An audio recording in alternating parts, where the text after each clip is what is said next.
안녕하십니까. 손에 잡히는 경제 플러스 박종호입니다. 하반기엔 신규 아파트 분양 물량이 대폭 늘어날 것으로 보입니다.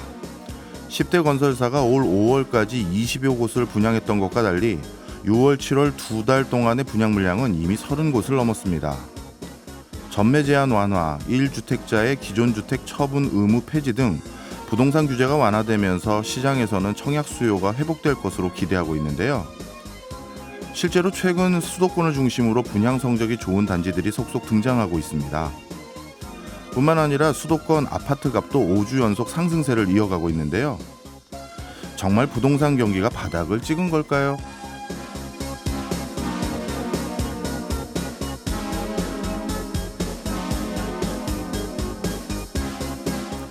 부동산 가격 흐름을 파악하기 위해 활용되는 지표는 여러 가지가 있습니다.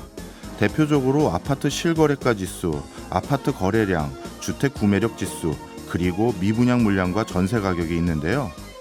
먼저 아파트 실거래가 지수는 서울의 경우 4개월 연속 상승세를 이어가고 있습니다. 아파트 거래량 역시 1분기에 비해 지속적으로 상승하고 있고요. 또한 주택 구매력 지수는 대출받아 집을 구매할 때 부담할 수 있는 능력을 의미하는데요. 최근 대표적인 주택 구매력 지수들 수치가 모두 긍정적으로 돌아서고 있습니다. 현재로선 미분양 물량과 전세 가격 하락 정도가 부정적인 신호입니다. 미분양 물량이 늘어나는데도 건설사가 신규 분양을 늘린다는 거잖아요. 부정적인 신호로 분류됐던 미분양 물량에 대해 이제 건설사들이 자신감을 가진 건지 계속 지켜봐야겠습니다. 6월 26일 월요일 박종호의 손에 잡히는 경제 플러스 광고 듣고 시작합니다. 주식시장의 흐름을 알아보는 증시 열렸다 시간입니다. 오늘도 86번가 정광우 대표와 함께합니다. 어서 오세요. 네, 안녕하십니까. 예, 먼저 이번 주 우리 증시 어떻게 흘러가고 있는지부터 살펴볼까요? 네, 우리 증시는 지난주 미국 증시가 여러 그 경제 지표가 부진하면서 예. 좀 약세를 보이며 끝났음에도 불구하고 주말에 나왔었던 그 우크라이나 러시아 쪽에서의 특히 러시아 쪽에서의 무언가 이제 지정학적 요인의 변화가 있지 않겠느냐라는 기대감을 바탕으로 해가지고서요. 지금 코스피는 0.45%, 코스닥은 0.64% 상승하고 있는 상황입니다. 네, 뭐 상대적으로 외국 주식의 흐름과 비슷한 추세로 뭐 잘 견조한 흐름을 보이는 것 같아서 많은 주식 투자하시는 분들에겐 다행이다 싶은 마음이 있습니다. 자, 그런데 요즘 같은 이런 주식 기조가 그래도 좀 긍정적인 기조를 보이고 있는 과정에서 좀 슬픈 일들이 많은 것 같아요. 좀 씁쓸한 일인 것 같은데 사실 성공적인 주식 투자를 위해서 우리가 해야 될 가장 기본적인 것은 올바른 정보 취합 아니겠습니까? 그런데 요즘 주식 투자하는 분들께서 많이 참고하시는 증권사 리포트들, 그러니까 애널리스트 보고서들 같은 경우 최근 금감원장이 증권사 보고서의 편파성을 지적한 사례가 있었고요. 최근 들어서는 검찰이 일부 주식 관련한 유튜브 채널 또는 리딩방 이런 걸 수사를 시작했다고 하더라고요. 그래서 오늘은 이 우리가 증시 관련한 정보들을 도대체 어떻게 취합해야 올바른 투자를 할 수 있는지 그것을 하나하나 좀 여쭤보려고 합니다. 네. 사실 제가 정광호 대표님께 이걸 여쭤보기 제일 적합하다고 생각을 했어요. 송경제 모셨던 이유도 그건데 지금은 일선 현직에서는 잠시 나와 계시다 보니까 네네. 어떤 이해관계에서도 자유로우신 분이잖아요. 네, 그렇습니다. 그래서 주식시장 안 좋으면 그냥 안 떨어진다고 솔직히 얘기해 주시고 좋을 것 같으면 좋을 거라고 얘기해 주시고 또 어떤 거는 좀 이상하다라고 하면 솔직히 얘기해 주시는 분이니까요. 오늘도 많은 분들에게 기탄 없는 말씀 부탁드립니다. 먼저 증시와 관련된 우리가 투자를 할 때 제일 먼저 접하는 것이 뉴스 보도, 그러니까 언론 보도거든요. 네네. 이것도 무조건 뭐 잘못됐다, 무조건 좋다 이런진 않고 장단점이 있을 것 같아요. 어떻습니까? 네, 사실 우리가 투자를 함에 있어 가지고서 뉴스 기사를 보고서 한다라는 것은 뭐 이제 솔직히 말씀드리면은 실패할 확률을 더욱 높이는 행위이다라고 생각을 합니다. 왜냐하면 투자 격언 중에서도 예. 소문에 사고 뉴스에 팔아라라는 말이 우리나라에만 있는 것이 아니고 예. 해외 쪽에서도 이런 얘기를 하거든요.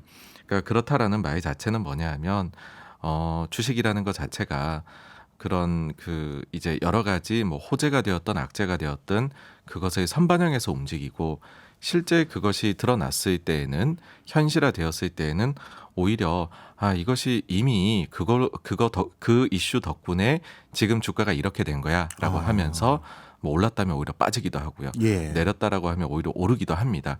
그래서 내가 뉴스 기사를 보고서 기민하게 움직여서 투자를 잘해보겠다라고 하시는 거는 사실은 그거는 제 생각에는 난이도가 매우 높은 그래서 개인 투자자분들이 하시기에는 어려운 방법이다라고 생각을 합니다. 예. 그런데 이제 뉴스를 저희는 자주 볼 수밖에 없고 또 그러다 보니까 거기에 자꾸 뭐라 그럴까요? 시야가 많이 가니까 투자할 때도 참고가 되긴 하잖아요. 네네. 그러면 만약에 뉴스를 우리는 어떻게 받아들이고 앞으로 해석해야 될까요? 그냥 뉴스에 나왔다라고 하면 이미 주가에 다 흔히 말해서 선반영됐다 이렇게 이해를 해버리면 되는 겁니까? 저는 이제 기본적으로 뉴스가 나온 것은 예. 반영이 되어 있다. 그런 일종의 뭐랄까요? 조금 재무학적인 표현으로 바꾸자 예. 하면은 시장이 그만큼 효율적이다라는 거를 기본적으로 생각을 하셔야 된다라고 보고 있고요. 그리고 또 한 가지 좀 기사 관련해 가지고서는 좀 우리가 이걸 가지고 투자하기 힘들다라고 하는 것이 기사들 중에서는 의도를 가진 것들도 분명히 있거든요. 예. 예를 들면은 기업체에서 본인들이 보도 자료를 그러니까 거의 비슷한 내용으로 일시적으로 수십 개의 언론사에서 비슷한 내용의 기사가 나오는 경우들이 있잖아요. 예. 근데 그런 것들이 노출이 많이 되는데 사실은 회사 측에서 원하는 내용을 이렇게 기사화한 것에 불과한 것들이 많습니다. 예. 특히 이제 증권 쪽에서는 그런 일들이 많이 발생하거든요. 예. 그래서 이를 첫 번째로는 저는 좀 비판적으로 바라보시면서 분석을 하시는 과정을 거치셔야 된다라는 말씀을 드리고 싶고요.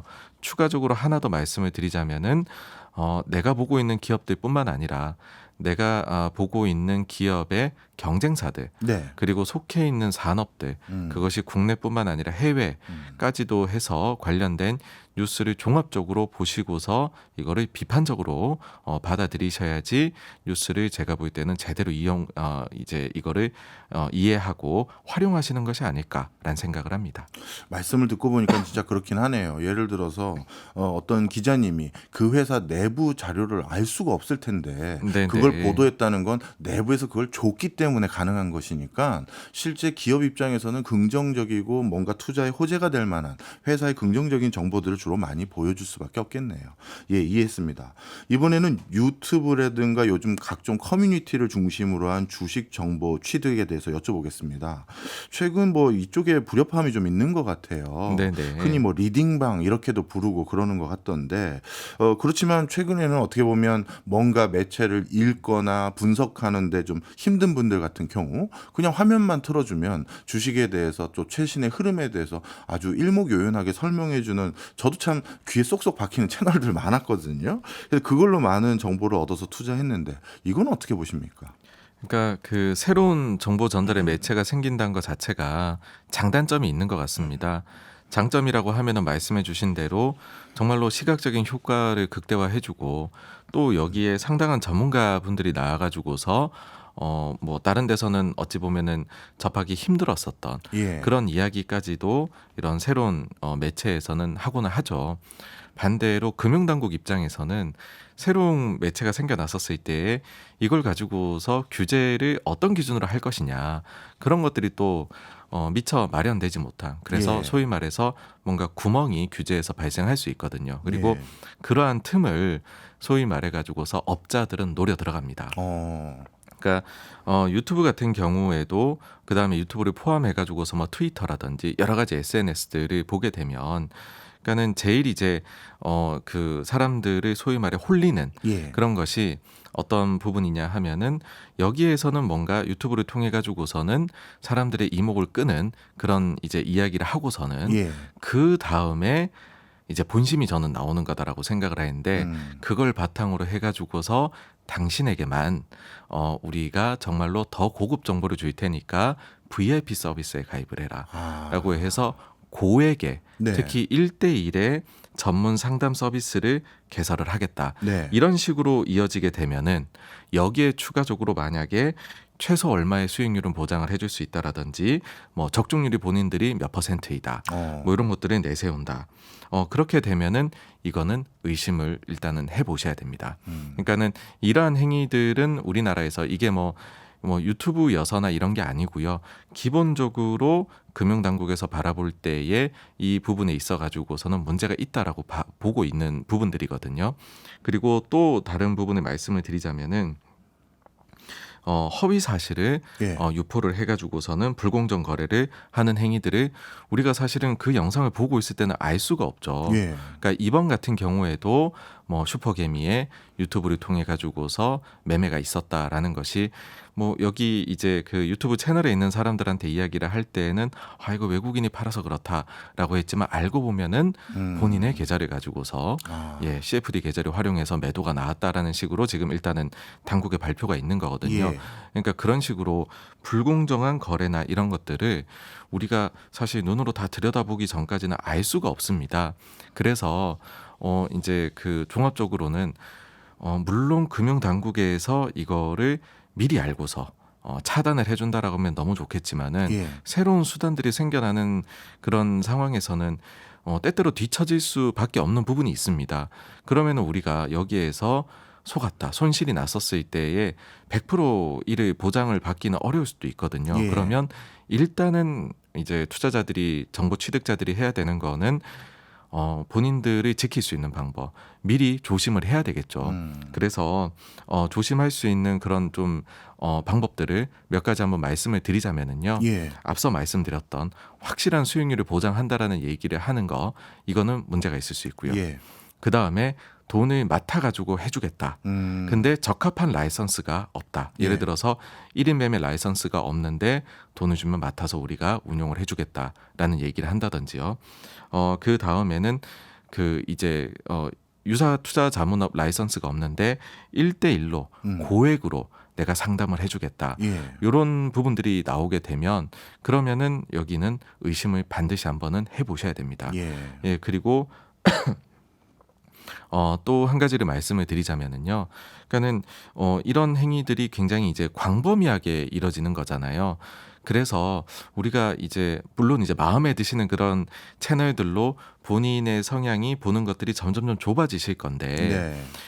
이제 그 우려를 하는 바는 뭐냐 하면은 소위 말해 SNS는 그 알고리즘이라는 게 있어요. 예. 내가 보고 있는 것과 유사한 것, 그걸 좋아하는 사람들과 연관된 것들을 자꾸만 추천을 많이 해주는 시스템이거든요. 네. 그러니까는 한번 A라는 곳에 빠져들게 되면 그걸 계속 강화시켜주게 하는 것에 SNS는 특화가 되어 있습니다. 근데 투자에 있어가지고서는 그건 굉장히 위험하거든요. 그리고 그 사람의 말이 맞는지 아닌지를 우리는 소위 말해서 이제 반대쪽의 의견도 들어보면서 비판적인 시각을 가져야 예. 소위 말해서 속거나 그럴 확률이 낮아지는 건데 SNS들은 그걸 오히려 강화만 자꾸 시켜주기 때문에 여러분들께서는 의도적으로라도 이거를 반대쪽으로 의견을 가진 사람들의 자료를 보기 위해 노력을 하셔야 됩니다. 그래서 이 알고리즘이 좀 중립적으로 나올 수 있도록. 예. 그러니까 저 같은 경우에는 어떻게 하냐 하면은 그 아예 유튜브 아이디가 저는 이 그 제가 개인적으로 하는 아이디, 그 다음에 유튜브를 만들어서 운영을 하고 있기 때문에 유튜브 아이디가 따로 생기거든요. 예. 그래서 두 개가 완전 다른 거를 보고 있어요. 아. 그러니까 한쪽에서는 예를 들어서 뭐 긍정론을 보고 있다면 증시에 대해, 예. 한쪽에서는 부정론을 많이 검색을 해보는 거죠. 아. 그러면은 그렇게 다른 아이디로 서로 접속을 했었을 때에 뜨는 게 다르기 때문에 그걸 보면서 그나마 좀 균형적인 시각을 가져보려고 하거든요. 그래서 지금 이 방송을 들으시는 분들께서도 균형적인 시각을 얻을 수 있는 SNS 사용법을 익히시는 것이 제가 볼 때는 근본적인 스스로 방어 수단이 아닌가 싶습니다. 그거 진짜 좋네요. 아이 두 개 만들어서 하나는 긍정론 듣고 하나는 부정론 들으면 진짜 내 천금 같은 돈, 금쪽 같은 네, 돈을 네. 날리는 걸 그래도 조금씩은 막을 수 있을 것 같습니다. 예, 그거 진짜 좋은 팁입니다. 그 다음에 이제 사실 좀 어렵기는 하지만 그래도 가장 전문가라는 생각 때문에 그래도 다운받아서 읽어보는 게 애널리스트 보고서인데요. 일전에 저희 코너에서도 한번 지적해 주셨듯이 애널리스트가 어느 회사에 대해서 부정적인 시각으로 보고서를 쓰면 그 회사 출입도 쉽지 않을 때가 있다 말씀 주셨지 않습니까? 네네. 이거에 대해서는 그러면 투자자들은 그럼 앞으로 애널리스트 보고서를 읽을 때는 우린 또 어떻게 참고하는 게 좋을지 그것도 부탁드립니다. 네, 보고서를 보실 때 저는 투자 의견은 가급적 보시지 말라고 말씀을 드려요. 그러니까 투자 의견보다는 논리가 어떤 식으로 전개되어 가느냐. 그러니까 핵심 투자 아이디어죠. 네. 그러니까 거기 보면은 뭐 리스크 요인도 있고 이슈 요인도 있을 것이고 그다음에 이러이러한 부분은 회사가 좋을 것이다. 투자 아이디어 이렇게 있을 겁니다. 그 내용을 중점적으로 논리를 보셔야지 투자 아이디어를 보시고서 매수다. 그러니까 사야겠구나. 그렇게 보시는 거는 실은 우리나라 현실에는 맞지가 않습니다. 예. 왜냐하면 올해 1분기 기준으로 봤었을 때의 매수 보고서의 비중이 88.6%입니다. 다 사라는 거네요. 그러니까 보고서가 나오면 거의 다 사란 내용이거든요. 그렇네요. 근데 지난번에도 한번 말씀을 드렸지만 우리 현실에서는 물론 이제 이런 이제 고집을 가지고서 나는 이 회사에 대해서 정말 제대로 알리겠다라고 하면은 제일 좋겠지만 여기에서는 갑을 관계가 형성되어 있는 부분이 분명히 있고요. 이 업계에서는. 예. 그리고 현실적으로 매도 보고서를 내기가 어려운 부분이 분명히 있습니다. 그래서 우리나라 매도 보고서의 비중은 0.1%밖에 되지가 않고요. 10곳 중에 9곳은 증권사 중에서 매도 보고서를 아예 쓰질 않습니다. 예. 그러니까 이런 현실 속에서 그럼 우리가 바뀌기만을 기다릴 거냐라고 하면 바뀌면 제일 좋겠지만 일단 지금 당장에 이 정보를 우리가 어떻게 받아들일 거냐 했을 때에는 의견은 무시를 하시고 내용만 보시라. 그 내용 중에서도 어떤 거를 참고해서 보셔야 되냐 하면은 이제 자료를 어디에서 취득하느냐, 예. 자료에 대한 원천 소스를 적어 놓거든요. 예. 그거를 꼭 보시라. 그 다음에 어떤 핵심 자료들을 제시를 하느냐. 그게 그 산업에선 중요하다는 뜻이거든요. 예. 그걸 보시라. 맨 마지막에는 혹시 가능하시다면 밸류에이션을 보시고서 이 애널리스트는 이런 과정을 거쳤기 때문에 이와 같은 결론에 도달을 했구나라는 것까지 보시는 게 좋다고 생각하고요. 예. 참고로 미국의 경우에는 매수 보고서의 비중이 54.8%고요. 딱 반이네요, 거의. 네. 매도가 5.6%, 중립이 39.6%입니다. 네. 그러니까 미국의 경우에는 우리와 완전히 또 다른 분위기다라는 거고 참고로 미국은 매수 비중이 제일 높아도 50% 후반까지밖에 올라가질 않습니다. 그리고 이렇게 올라갔을 때는 오히려 매도 신호예요. 언제 이만큼 올라갔느냐 하면은요. 예. 2000년대 들어서 닷컴 버블 때, 예. 그다음에 2021년도 말 두 번이었습니다. 진짜 버블 직전에 올라갔군요. 예, 맞습니다. 네. 알겠습니다. 그럼 관련해서 미국에 대해서 좀 자세히 여쭤볼게요. 우리나라 같은 경우도 여러 가지 이런 정보들을 취합하는 구조가 어떻게 보면 좀 편향되거나 구조적으로 공정하지 못한 상황에 노출되어 있는데 외국 투자자들, 특히 미국 투자자들도 개인 투자자들도 뭔가 정보를 취득할 거 아니겠습니까? 네, 네. 그분들은 도대체 어떤 환경에 노출되어 있을까요? 첫 번째로는 일단 애널리스트 레포트 자체가 예. 매수 매도가 많이 이거는 좀 균형을 이루고 있잖아요. 예. 그러니까는 이쪽에서도 정보 취득을 많이 하고요. 예. 그리고는 개인 투자자 들을 위한 여러 가지 사이트들이 우리나라처럼 최근에 좀 소위 말해서 흥했습니다. 뭐 많이 그때 밈 주식 사태 때 들으셨겠지만은 레딧이라든지 그다음에 뭐 시킹 알파라든지 여러 가지 그런 서비스들이 생겨나면서 네. 이런 부분들을 통해 가지고서 분석 자료 정보를 취득을 하고요. 그리고 더 나아가서 근본적인 요인을 따지자면 우리보다 미국의 경우에는 개인 투자자가 차지하는 비중이 작습니다. 매매에서. 그래요? 네네. 한국이 거의 전 세계에서 가장 높은 비율을 차지를 하고요. 그러니까 직접 이렇게 투자하는 게 우리나라 제일 높은 편이에요. 네, 그러니까 우리나라 이제 투자자분들께서는 기본적으로 기관 투자자를 거의 이제 믿지 않는 성향이시다라고 생각. 왜냐면 많이 또 그 사이에 사건 사고도 있고 맞아요. 속으셨기 때문에 예, 그랬다라고 예. 생각을 합니다. 그래서 그런 부분들이 있기 때문에 우리하고는 좀 지형이 많이 다르다라고 그렇게 말씀드릴 수 있을 것 같습니다. 네.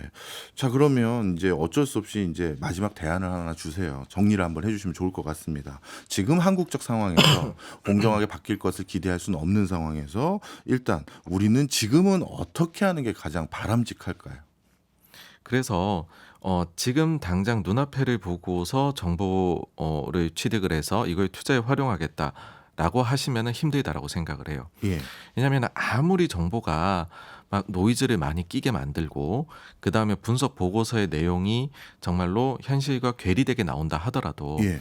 결국에 궁극적으로는 기업의 가치에 수렴할 수밖에 없거든요. 주가는. 예. 그러니까는 오히려 그럴 때일수록 기업 가치 분석에 본연의 가치 분석에 집중을 하시고요. 그러면서 투자 기간을 너무 단기로 잡지 마시고 최소한 어느 정도까지는, 그러니까 초장기 투자하시라는 말씀을 드리고 싶지는 않습니다. 그 어느 정도가 어느 정도나 되나요? 네, 그러니까 최소한 제가 볼 때는 그래도 한 6개월 정도의 시계는 가지고서 바라보시면은 이와 같은 노이즈들은 사실 그 사이에는 해소되는 경우가 많거든요. 그래서 이제 정보의 그 불공정성에 따른 불이익을 그나마 방지를 하실 수 있는 기간이다라고 저는 생각을 합니다. 네, 그러니까 뉴스에 따라서 너무 단기적으로 매매하는 것보다는 결국 네. 본질에 회귀하게 되기 때문에 조금 네. 텀을 가지면 충분한 수익을 거둘 수 있다. 네, 알겠습니다. 마지막으로 다음 주 그리고 이번 주에 있을 주요 이슈들에 대해서 한번 말씀 주시죠. 네, 이번 주에는 이제 미국에서 또 PC 물가 지수가 나옵니다. 결국 최근에 연준의 매파성이 좀 높아지고 있는데 그와 관련해서 물가가 어떻게 나오느냐가 제일 중요하거든요. 예. 이 부분이 아마 제일 참고가 될 것 같고요. 또 한 가지는 어쨌든 러시아 쪽에서 지정학적 관련된 새로운 변화가 나타났기 때문에 예. 과연 어떤 식으로 이 이슈가 발전돼 추가적으로 나갈 건지 한번 지켜보시면 어떨까 싶습니다. 네, 진짜 전 세계적으로 워낙 이슈가 많다 보니까 증시에도 큰 변화들이 일어날 것 같습니다. 오늘 정말 도움될 말씀 해주신 거 지금까지 정광호 대표였습니다. 고맙습니다. 감사합니다. 저희는 광고 듣고 2부로 돌아오겠습니다. 예, 이번 주는 월요일 2부로 찾아왔습니다. 한나라의 경제 현안을 분석하고 미래를 가늠해보는 돌아온 역시나 박정호. 오늘도 저 아나운서 오승훈이 묻고 박정호 교수가 답합니다. 안녕하세요. 예, 안녕하세요. 예, 월요일에 뵈니까 뭔가 색다른 느낌인데요. 아, 그렇네요. 바로 들어가 볼까요? 오늘은 어떤 나라에 대해서 배울까요? 예, 오늘 아침 송경제에서 안승찬 기자가 소개해준 러시아. 예. 사실 주말 내내 많은 분들 이건 무슨 새로운 전쟁 나는 거 아니야 하면서 뭐 걱정하면서 또는 변화를 지켜보신 분들이 계실 텐데요. 예. 그래서 러시아에 대해서 좀 한번 말씀드리려고 합니다. 제가 좀 정리를 해봐야 될 것 같은데요. 예. 그 주말 사이에 용병 기업이라고 하죠. 바그너 그룹은 우크라이나 전쟁에서 러시아를 위해서 싸우는 그룹인데 용병 기업인데 러시아 국방부가 바그너 그룹을 관리하려 드니까 이 바그너 그룹의 수장인 프리고진이 러시아 군 수뇌부가 바그너 그룹을 해체하려 해서 모스크바로 진군하겠다 해가지고 모스크바 턱 밑까지 진격했다가 철수했다 이런 소식을 이제 송경제에서도 전해주셨고요. 어쨌든 이런 상황이 되니까 푸틴의 리더십에는 타격이 있을 수밖에 없다 이런 분석이 지배적이더라고요. 예, 맞습니다. 사실 이런 일이 일어난다는 건 리더십에 큰 상처가 될 수밖에 없고요. 예. 특히 러시아 같은 경우는 내년에 또 대선을 앞두고 있지 않습니까? 그런 입장에서 푸틴은 이번에 뭔가 리더십에 큰 상처를 받은 건 분명한 사실입니다. 근데 푸틴 대통령이 내년에 이제 대선이라고 말씀하셨는데 네. 이미 뭐 23년을 통치해왔고 예. 내년 대선에도 당연히 또 푸틴이 될 거다 이런 생각들이 많던데요. 어쨌든 간에 푸틴은 이게 심각한 위협에 직면했더라도 내년에도 아마 또 집권을 하게 되지 않을까 하는 생각인데 일단 집권만 하면 장기 집권화 되는 게 러시아의 상황인 것 같아요. 예, 맞습니다. 사실 어떻게 보면 표면상 적어도 민주적인 선거를 통해서 리더십을 결정하는 국가에서 지금 23년 동안 집권했으니까 거의 4반세기를 선거로 집권을 하고 있는 거거든요. 예. 그러다 보니까 이거 정말 이례적이다라는 말씀을 많이 하실 겁니다. 그런데 오늘 이 주제를 좀 들고 온 이유가 있는데요. 예. 이 손바닥도 마주쳐야 소리가 나잖아요. 어떻게 보면 푸틴이 하고 싶다고 무조건 할 수 있는 것이 아니라 그렇죠. 국민들의 호응이라고 해야 될지 그거를 눈 감아준다고 해야 될지 아니면 뭐 그래 그렇게 해라는 적극적인 찬동이라고 해야 될지 모르겠습니다만 예. 하여튼 이 러시아는 전통적으로 전제 권력 그러니까 한 사람이 장기 집권해서 절대적인 권력을 가진 거에 대해서 국민들이 상당한 선호도가 있어요. 그러니까 우리가 흔히 얘기하는 독재 국가에 대해서도 뭐 반항하거나 좀 불편해하지 않고 오히려 선호를 하는 경향이 있다고요. 네, 맞습니다. 사실 사회주의 혁명 이후에 거의 100년 가까운 시절이 지금 지나가고 있는데 지금 러시아는 어떻게 보면 1인 독재 체제가 푸틴까지 지금 계속 연이어서 이어져 오고 있는 거잖아요. 예. 그런데 이걸 조금 더 자세히 들여다보면 아니 그럼 러시아 사람들은 저런 약간 독재에 가까운 저런 정치 리더십 이거를 왜 지켜만 보고 있지? 민주화 안 할 건가? 자기 목소리에 대한 뭐 그런 또 자유로운 생활에 대한 갈망 없나? 이렇게들 생각하실 수 있는데 예. 러시아의 역사를 조금 더 자세히 살펴보면요. 러시아인들이 이런 거를 지향하는 이유가 조금은 있습니다.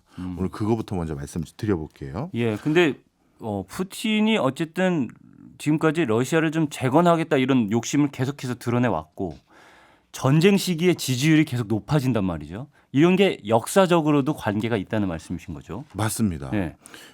일단 이렇게 이해하시면 좋을 것 같아요. 러시아인들은 어떤 지향점을 설정해주는 사람에 대한 열망, 또 지향점, 구심점 이런 것들에 대한 다른 국가와 달리 러시아인들은 거기에 대한 어마어마한 열망이 있어요. 이걸 제가 러시아 출장 가서 확실히 느꼈는데요. 예. 그 시베리아 허허 벌판 같은 데 가보면요. 예. 진짜 눈보라가 살짝 이렇게 뭐 날려도요. 예. 전방이 잘 안 보입니다. 예, 한 뭐 100m, 한 200m 넘어서는 어디가 어딘지 잘 안 보여요. 그런데 우리가 젓가락을 살짝 벌려서 한 5도 정도로 이렇게 차이를 두면 그 5도 정도 차이 난 젓가락을 따라서 한번 계속 걸어간다고 한번 해볼게요. 네. 1시간이든 2시간이든 네. 뭐 2, 3일이든. 그럼 그 결과가 어떻게 될까요? 엄청나게 벌어져 있겠죠. 맞아요. 네. 바로 그겁니다.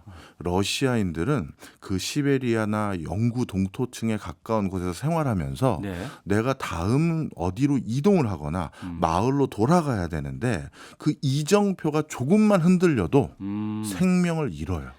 그러니까 말씀하신 초점은 뭐냐면 러시아의 환경 자체가 예. 길 안내를 해줄 사람이 필요한 그런 문화가 지금까지 역사적으로 이어져 오다 보니 길을 설정하고 방향을 완벽하게 설정해주는 사람을 따르는 경향이 있다. 이런 말씀을 해주시는 거죠? 맞습니다. 예. 단순히 날씨만 가지고 이 말씀을 드리면 설득력이 떨어질 것 예. 같아서 오늘 시간 관계상 제가 가지고 있는 대표적인 거 몇 가지 말씀드리면서 다음으로 좀 넘어가면요. 예. 러시아에서 제일 특이한 게 있어요. 러시아는 우리로 따지면 서울에 부산역이 있고요. 부산에 서울역이 있어요. 이해되십니까? 수도와 그러니까 행정 수도와 예. 뭐 그런 의미가 아닙니다. 그런 거 아닌가요? 예. 어디를 향하는 역인지를 표시해 놓은 거예요. 아. 그러니까 서울역에 부산 방향으로 가는 저 노선이 있을 거 아니겠습니까? 예, 예, 예. 그거 이름을 그냥 부산역이라고 불러요. 그러면 철도가 하나밖에 없는 거예요? 그러니까 그쪽은 이제 부산으로 가는 역인이 제발 잘못하지 말라고 그쪽 플랫폼에는 그렇게 이름을 지어놓는 거죠. 특이하긴 하네요. 예, 대표적으로 상트페테르부르크를 가보면요, 예. 거기 모스콥스키 역이 있어요. 그러니까 모스크바 역이 거기 있는 거예요. 예. 그럼 이게 뭐야? 여기가 상트페테르부르크인데 보면 여기 역에서 타는 기차는 모스크바를 향해 갑니다인 겁니다. 그래서 제가 어느 다큐멘터리에서 봤는데 예. 키예프역이 상트페테르부르크에 있더라고요. 맞아요.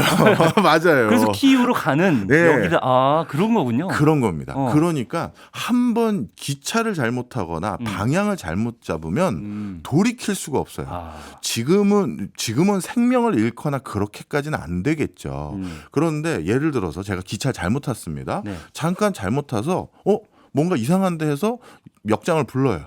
그래서 이거 어디 가는 역 맞나요? 그러면 기차 맞나요? 아닌데요. 큰일 났네. 지금 얼마나 온 거예요? 한 500km 정도 왔습니다. 그래요. 네. 그럼 다음 역에 내려서 돌아가세요 해요. 그럼 다음 역은 언제 했습니까? 한 1000km 정도 더 가야 습니다. 이렇게 돼요. 그러니까 기차 하나 잘못하면 그렇죠. 서울에서 부산에 한 3-4배 거리를 갔다가 돌아와야 되거든요. 그러니까 모든 국민이 이정표에 대해서 아주 어마어마한 그 선망의식이 있어요. 초창기도 마찬가지입니다. 그 러시아의 어떻게 보면 역사서 중에서 어떤 역사서가 있냐면 우리나라로 따지면 일종의 삼국유사 같은 게 있습니다. 네. 이 삼국유사 같은 역사기를 원초연대기라고 부르는데요. 네. 그 러시아의 초창기 그 역사서죠. 여기를 보면 어떤 내용이 나오냐 하면 859년 발테 근처에 살던 슬라브족, 그러니까 지금의 러시아 국민들입니다. 이분들이 바이킹을 초청합니다. 예. 초청해서 뭐라고 하냐면 우리 땅은 넓고 풍요롭지만 질서가 없으니 와서 통치해 주십시오예요.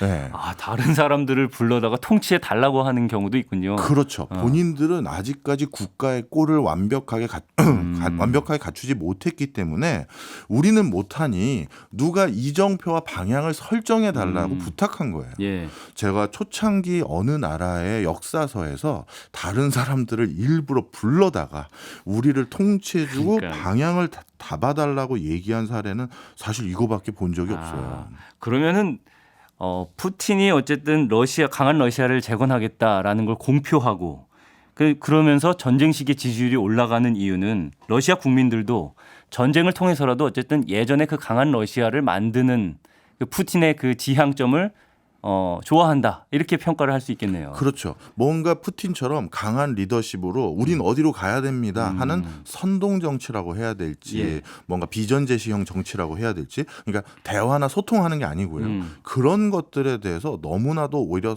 편애하고 좀 받아들이는 걸 더 좋아하는 기질이 있다라는 거죠. 그럼에도 불구하고 러시아 국민들이라고 하더라도 이번 우크라이나 전쟁에 대해서는 러시아가 잘못한 거 아니냐 이런 여론이 좀 있지 않을까요?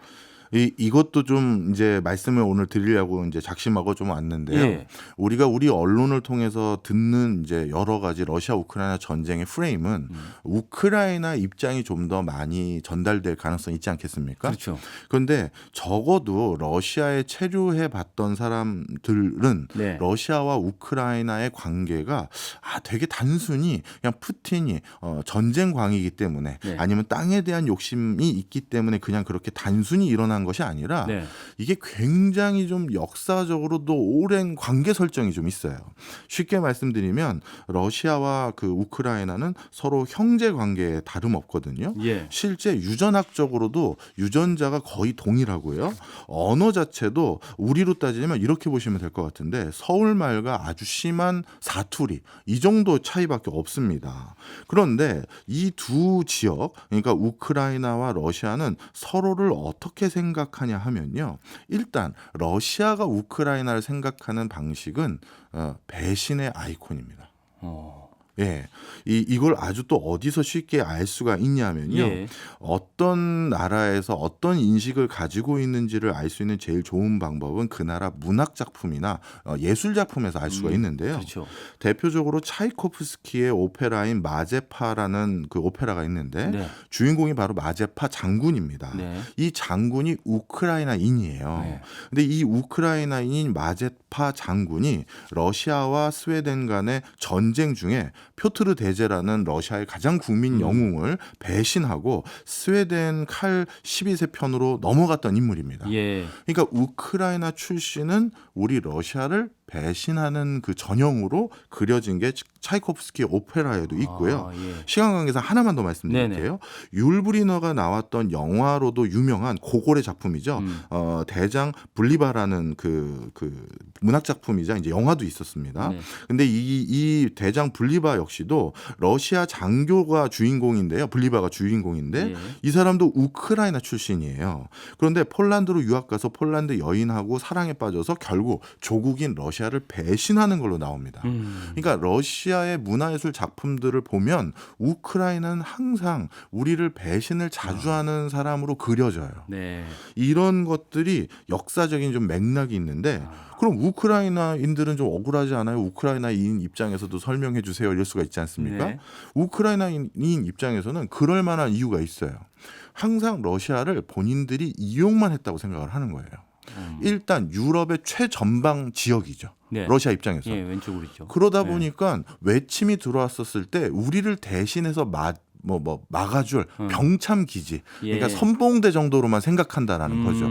그리고 우크라이나 영토가 워낙 비옥하다 보니까 거기서 필요한 곡물들 네. 그리고 거기서 필요한 물자들만 공급해 가지 우리는 목숨 바쳐서 조국 지키는데 도와주는 거 하나도 없고 뭐 하면 다 뺏어가고 이래서 가끔 등을 돌린 적이 있어요.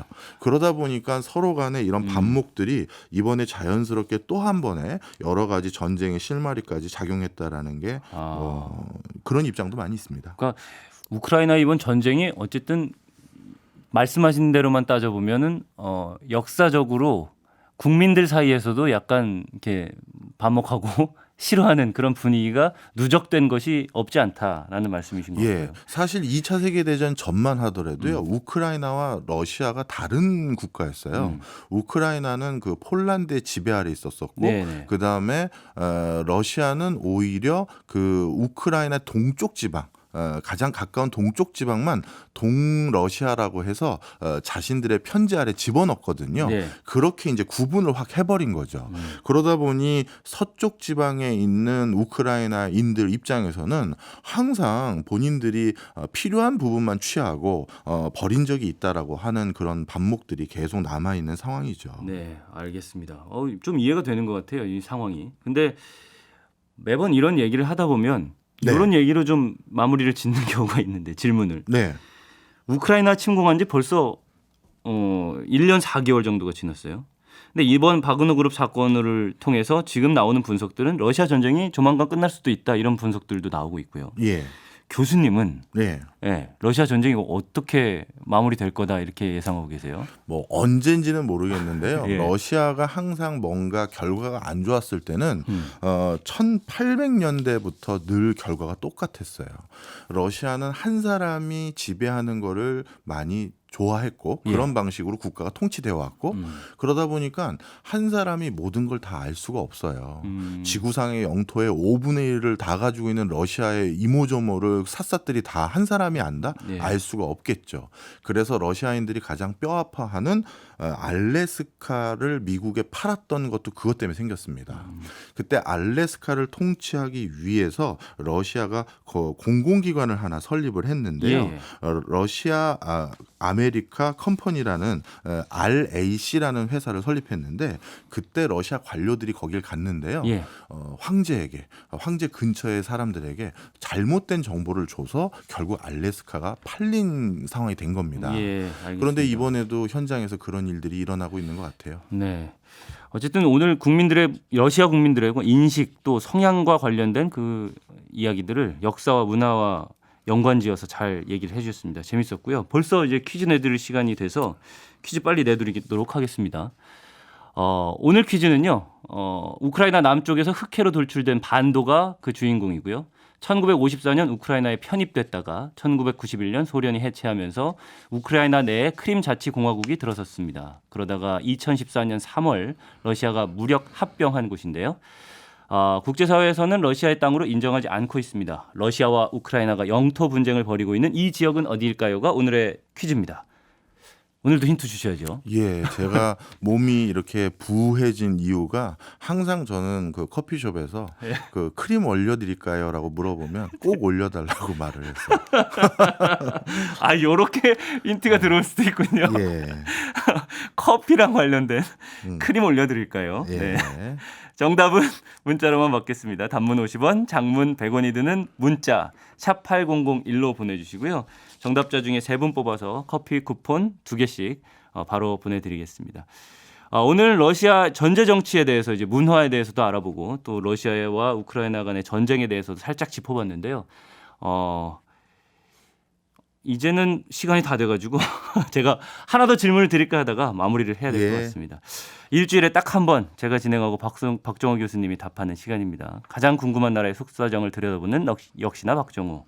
오늘 러시아 편은 여기서 마무리를 하고요. 저는 다음 주에 다시 찾아오겠습니다. 오승훈 아나운서 오늘도 고맙습니다. 예, 감사합니다. 지금 듣고 계신 곡은 에이미 와인하우스의 리헵입니다. 오늘 선곡드린 이유는요. 6월 26일은 유엔이 지정한 마약 퇴치의 날입니다. 요즘 우리 사회에서도 남의 일이 아닌 게 돼서 선곡해봤습니다. 오늘 퀴즈 정답은 크림반도였죠. 정답 맞추셔서 쿠폰 받아가실 분 3분입니다. 0834님, 6883님, 2701님 이 3분 축하드립니다. 박정호의 손에 잡히는 경제 플러스는 내일 11시 5분에 다시 찾아오겠습니다. 오늘도 고맙습니다.